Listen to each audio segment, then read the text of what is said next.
I'm Cape Joel, and this is Comic Smack, your weekly, daily, all the time, anytime comic book show where I give you your fix of everything you need to know from the world of comic books and superheroes. And on today's show, we're taking a closer look at Detective Comics number 957. While the Bat is away, the spoiler, Stephanie Brown will play. What'll happen next? Well, let's hop on in together and find out, shall we? Alright then, so picking up after her fallout with the Bat family, after the death, disappearance, kidnapping, whatever exactly you want to call it, involving Tim Drake, Spoiler decided to strike out on her own. A big theme of this issue is her talking to herself about how Batman's methods don't work anymore and how she's willing to try and do things on her own, do things differently. Step 1 is sabotaging the Bat signal, even though she admits in her internal monologue the signal doesn't really summon him all that much, it's just to make people in the city calm down knowing that Batman is out there somewhere helping. Also, despite her trying to remain anonymous and in the shadows, we know full well in the previous issue she's also created a brand new website that catalogs all of the superheroes in Gotham City Wikipedia style. These motivations don't exactly seem to gel with one another, but what's the big threat befalling Gotham tonight? Well, it's the return of Wrath. You all know Wrath, everybody, the third most interesting cracked mirror version of Batman right down to the costume. He had a whole Detective Comics arc dedicated to him all the way back in the early days of the New 52, but here he's pretty much played up as a straight comedy villain, overly monologuing, abusing his henchmen, who, FYI, his henchmen are called Scorns, which is funny because it used to be Wrath and Scorn as the evil counterparts to Batman and Robin. I would also be remiss to mention that these Scorns look exactly like the Hunters from Destiny. Who is the fan, I wonder? Wrath's plan is classic costume supervillain. He wants to take control of the local news station so he can broadcast his manifesto to all of Gotham, much like how the Joker announced himself to the city during his first caper. Spoiler wants to do everything in her power to stop this, as she says this is part of the bigger, more destructive cycle of Batman and his villains. His villains act out, do something horrible, Batman comes in, beats them up, takes the credit for it, and the cycle starts all over again.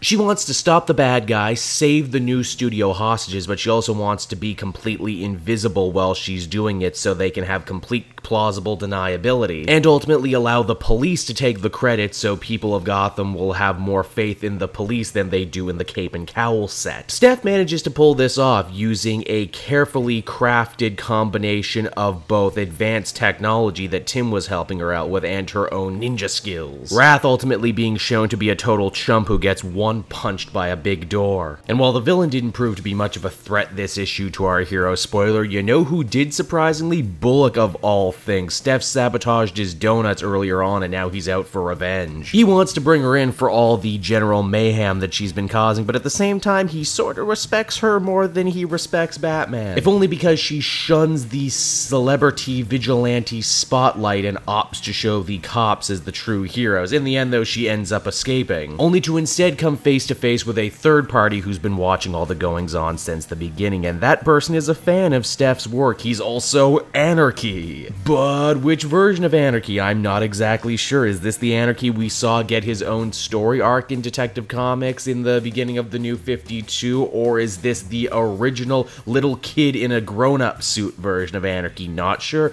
Guess we'll have to read the next issue to find out, won't we? So that was Detective Comics number 957, and overall it was a nice little palate cleanser that will certainly be enjoyed by fans of Steph. She was gone just long enough for us to really miss her. Her new mission statement is interesting. I like the idea that she is kind of railing against how Batman does things, because let's face it, he's been doing the same thing forever with little results. And now that you got Anarchy thrown into the mix here, anything can happen. I like this idea that James Tynion is really paying a homage and writing a love letter to an era in comics that he really enjoyed. If they do end up using the Boy Genius version of Anarchy, I think that would be an inspired idea, because in many ways that version of Anarchy is kind of like an evil mirror to Tim Drake. It was fun, it was enjoyable, but I'm not going to exactly call it a must-read. It is what it is, and it's a nice little placeholder, which is why I give it a 6 out of 10. So there you go, everybody. That's Detective Comics for the week. I hope you enjoyed it, and while I have your attention, why not check out some of the other comic videos I have from this week, be it Lazarus Contract, be it Secret Empire. I've got it all. Want to stay up to date on all my comic videos? Well, there's no better way to do that than to follow me on Twitter at CapeJoel, or find some of my other social media feeds down in the description of this very video. And hey, while you're down there, if you like the t-shirts I wear in the beginning of these Comic Smack videos, you can get your own awesome shirts over at T-Blocks. It's a monthly service that offers rockin' shirts, some great goodies, and if you use my promo code, which is also in the description of this video, you'll get yourself a healthy little 24% off. Better still, when you buy from T-Blocks with my code, you're actually supporting me in the channel. So you win, I win, everybody wins, I tell you. And until next time, this has been Cape Joel. Thank you for watching, and I will see you in another video. Bye-bye.